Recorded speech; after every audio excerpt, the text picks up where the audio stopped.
Laurent Dubois, fromager, affineur. J'achète du fromage un petit peu partout en France, dans les montagnes, dans les plaines, dans les laiteries, dans les fermes. J'ai des caves et j'ai un atelier d'affinage et je revends mes fromages dans mes magasins à Paris. Mes grands-parents étaient déjà des fromagers parisiens. Mes parents, mon oncle était un grand fromager parisien. Et donc j'ai toujours baigné dans ce milieu du fromage. Mes parents étaient commerçants à Paris. Et après ils sont partis dans le sud de la France, dans les montagnes, dans les Cévennes exactement.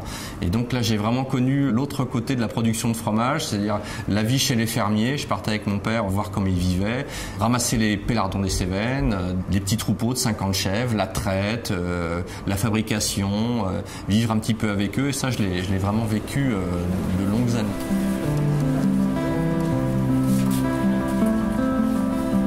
Mes premiers souvenirs, c'est les halles avec mon père, c'est la dégustation des fromages à 7h du matin. Tout de suite, une explosion de saveurs dans la bouche. Quand j'ai commencé à vraiment apprécier les bonnes choses, à devenir un petit peu gourmet, je me suis dit que j'avais quand même une grande chance d'avoir 2 générations derrière moi de gens qui connaissaient vraiment très très bien ce métier-là.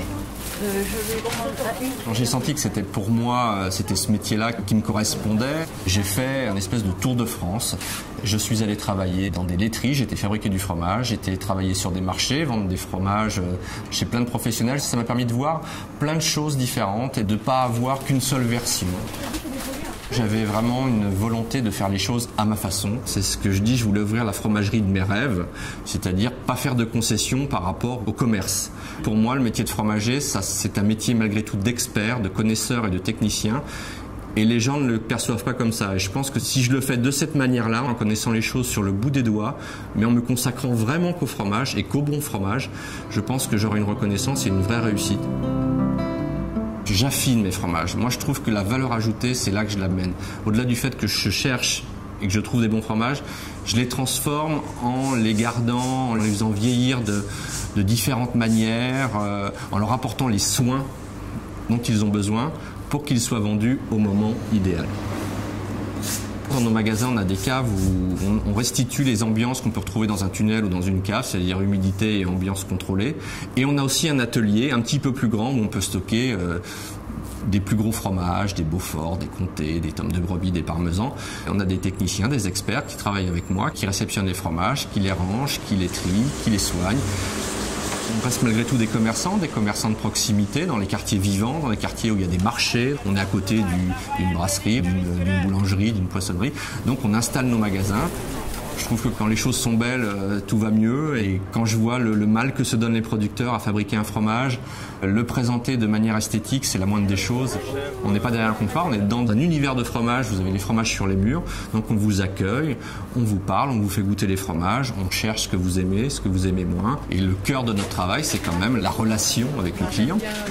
Transmettre une passion à quelqu'un, c'est une des plus belles choses aussi qui puisse exister dans la vie. C'est toujours les rencontres qui font les meilleurs moments et le fromage et le faire valoir pour ça. Ensuite, s'il vous plaît. Pour moi, la création, c'est des affinages très soignés, très pointus, je dirais presque au jour près. Et après, la création, c'est quoi d'autre ? C'est des fois des associations. On amène des petites notes sucrées sur des pâtes persillées, on rajoute des truffes, on rajoute des noix. Je dirais qu'il y a la possibilité pour plein de gens de se réapproprier ça, de repromener des troupeaux, de refabriquer du fromage. Et nous, on est le réseau de distribution idéal parce qu'on est des petites structures aussi. On n'a pas besoin de milliers, de millions de fromages. On a besoin de quelques bons fromages de temps en temps pour nous satisfaire. Donc on est vraiment en adéquation avec ces gens-là. Et ces gens-là, on les cherche, on les trouve. Et on essaye de travailler vraiment en partenariat avec eux, c'est-à-dire de passer toutes les saisons avec eux, de les faire progresser, de les aider et d'avancer. Et pour nous, c'est l'avenir. C'est vraiment ça l'avenir. Ça veut dire que notre gamme de fromages n'est pas figée, elle va se développer et s'améliorer.